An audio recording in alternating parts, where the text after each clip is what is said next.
Netflix पर दिखाई जा रही ड्रामा सीरीज द क्राउन इन दिनों चर्चा में है। उसका चौथा सीजन हाल ही में रिलीज किया गया था। द क्राउन में भारत के आखिरी वायसराय रहे लुईस लॉर्ड माउंटबेटन के शाही परिवार पर पड़े प्रभाव के बारे में दिखाया गया है। इसमें कहा गया है कि लॉर्ड माउंटबेटन का प्रिंस फिलिप और प्रिंस चार्ल्स पर काफी प्रभाव पड़ा था। चौथे सीजन के पहले एपिसोड में ये भी दिखाया गया है कि प्रिंस चार्ल्स ने कैमिला पाकर के साथ अपने अवैध संबंधों पर बहस करते समय माउंटबेटन को उनकी बेवफाई का हवाला भी दिया था। बाद में आयरिश रिपब्लिकन आर्मी उनकी हत्या कर देती है। द क्राउन वैसे तो ब्रिटेन के शाही परिवार पर बनी एक फिक्शनल यानी काल्पनिक सीरीज है, लेकिन इस बात के पर्याप्त सबूत है कि माउंटबेटन और उनकी पत्नी एडवीना के बाहरी लोगों के साथ संबंध थे। ब्रिटेन के शाही बायोग्राफर फिलिप जे गलर ने 1985 की अपनी किताब माउंटबेटन द ऑफिशियल बायोग्राफी में लिखा है कि एक बार माउंटबेटन ने स्वीकार किया था कि एडवीना और मैंने अपना पूरा वैवाहिक जीवन अन्य लोगों के बिस्तर में बिता दिया। माउंटबेटन की बेटी पामेला हिक्स ने भी अपनी किताब daughter of empire life as a mountain में कहा था कि उनके पिता का ड्यूविल के मेयर की पत्नी योला लेटेलियर के साथ कई सालों तक प्रेम संबंध चला था। ब्रिटिश अखबार एक्सप्रेस के मुताबिक एडवीना एक धनी परिवार से थी और उनके पिता ब्रिटेन के सांसद थे।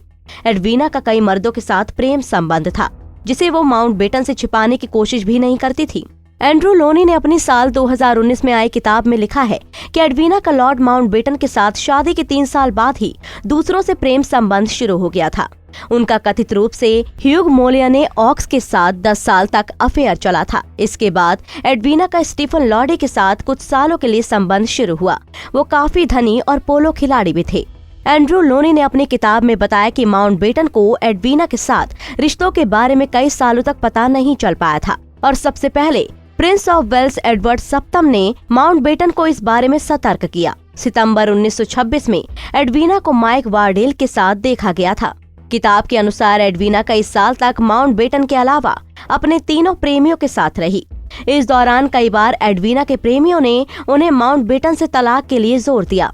एडवीना का गायक लेस्ली हचिंसन के साथ भी नाम जोड़ा गया था। एडवीना और भारत के प्रधानमंत्री जवाहरलाल नेहरू के बीच प्रेम संबंध का भी जिक्र आता है। माउंटबेटन की बेटी पामेला हिक्स ने अपनी किताब डॉटर ऑफ एम्पायर में लिखा है कि उनके माता पिता बहुत लंबे समय तक विवाहित रहे थे और एक दूसरे के बहुत करीबी साथी भी थे, लेकिन इसके बावजूद उनकी मां अकेलेपन की शिकार थी। उधर 1960 में एडवीना की मौत के बाद माउंटबेटन का कई युवतियों के साथ प्रेम संबंध रहा और खुद उनकी बेटी पैट्रिसिया ने इस बात को स्वीकार किया था। 1979 में आयरिश रिपब्लिकन आर्मी द्वारा माउंटबेटन की हत्या कर दी गई। हमसे जुड़े रहने के लिए हमारे YouTube चैनल को सब्सक्राइब करें और नई वीडियो की नोटिफिकेशन के लिए बेल आइकॉन को दबाएं। अगर आप ये वीडियो Facebook पर देख रहे हैं तो लाइक जरूर करें और ज्यादा से ज्यादा शेयर करें। धन्यवाद।